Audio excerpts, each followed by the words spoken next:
God of War is a franchise that has had a hell of a transformation from its 2005 title that came out on the PlayStation 2, and has always been a game series to look out for. But in 2018, the series evolved from that of the original's hack-and-slash adventure game about a man with nothing left to lose into a narrative road trip about a father and his son's relationship.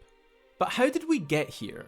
How did the 8th game in this franchise pull us all in and make us empathize with our favourite God of War and turn Kratos into one of the most compelling video game protagonists of all time? God of War 2018 begins an undisclosed amount of time after the events of God of War 3, where Kratos finally takes his revenge on Zeus, who set in motion a series of unfortunate events years before that led to Kratos being tricked into killing his own wife and daughter, and set him on the path of destroying the whole Greek pantheon in the process. When we catch up with Kratos, he is not the same person anymore. I mean, other than the fact we now have Christopher Judge, who might as well have trademarked the word boy.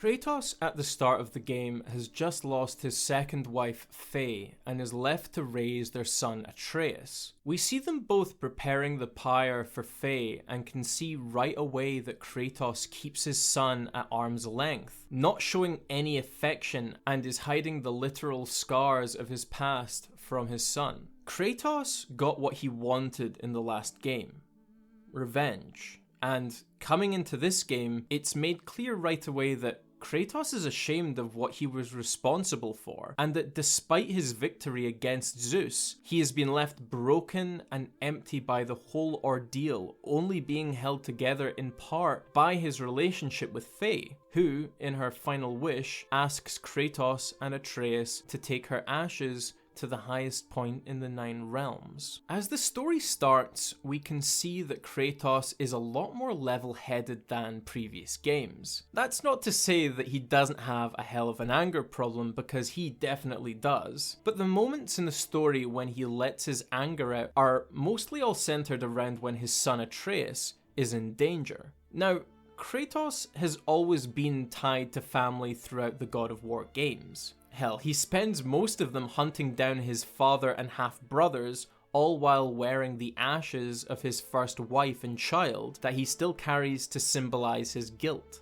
But now that he has another chance to build a relationship, he distances himself from his child for 2 reasons. One is because he is scared of opening up and caring for anyone after the losses he's already had to go through, but also because he is terrified of what his own son could become after knowing firsthand what path he went down.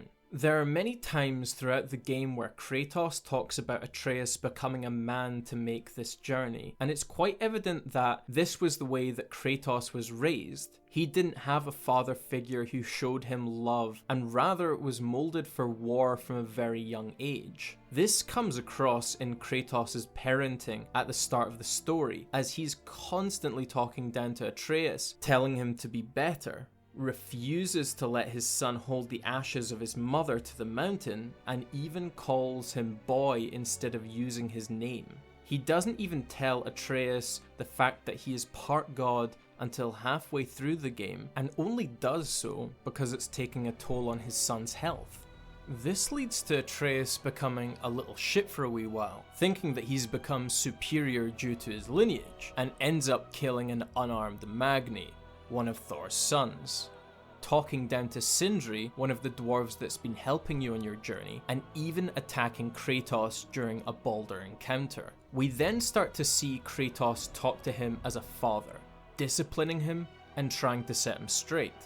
Atreus starts to understand the impact of what he has done when haunted with his previous actions in hell, before seeing why his father is so against him going down the route of anger.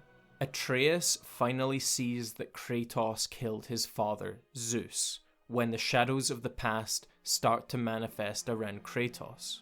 It also becomes apparent to Kratos on their journey how much Atreus reminds him of Faye, as his softer nature really does help Kratos come out of his shell and become a more vulnerable person, just as Kratos helps Atreus become ready for the dangers of the world. At the final part of the game, when the duo reach Jotunheim, Kratos has this moment to himself, taking off the bandages that have long been hiding his past, and lets go of a part of that shame that has been holding him back. He has nothing else to hide and has started forming a closer bond with his son, but he takes this moment to go one better, giving Atreus his mother's ashes to carry for the last leg of the journey, and proving that he trusts his son with the last traces of her. This is not the same man who couldn't show his son affection at the start of the game, never mind the one that used Poseidon's princess as a doorstopper. It's one of the many ways the game gives us the character from the original trilogy, but also gives a new path for him to grow as a person, and for him to overcome his past, which the writers link to Baldur, who in my eyes is the manifestation of Kratos' past, who is eerily similar to Kratos from the original games. Someone who's erratic, filled with rage, almost unstoppable, and wants to kill one of their parents above all else due to being wronged by them.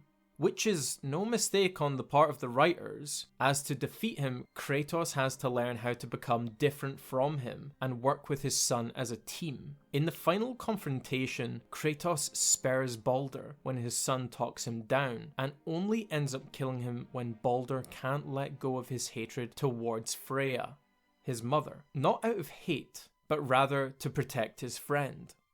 God of War 2018 is one of those games that is completely transformative to the series, taking what came before it and peeling back the layers of the impact it had on the main character. How it teaches us to grow beyond our mistakes and grow as people, to take responsibility for your actions, and to know that sometimes there's more to life than just survival, but to enjoy the time we have with those closest to us.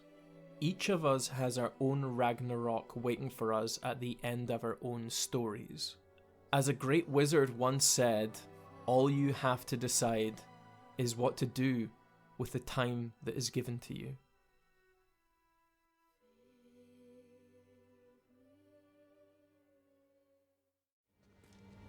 Father. No. We do it together.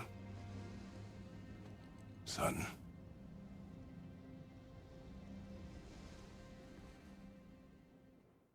Hey guys, thanks for watching another one of our videos. If you haven't already, here's a cheeky side adventure for you. Why don't you subscribe to the channel and like the video if you enjoyed it for updates and all our new content. I've been James, and I will see you in the next side adventure.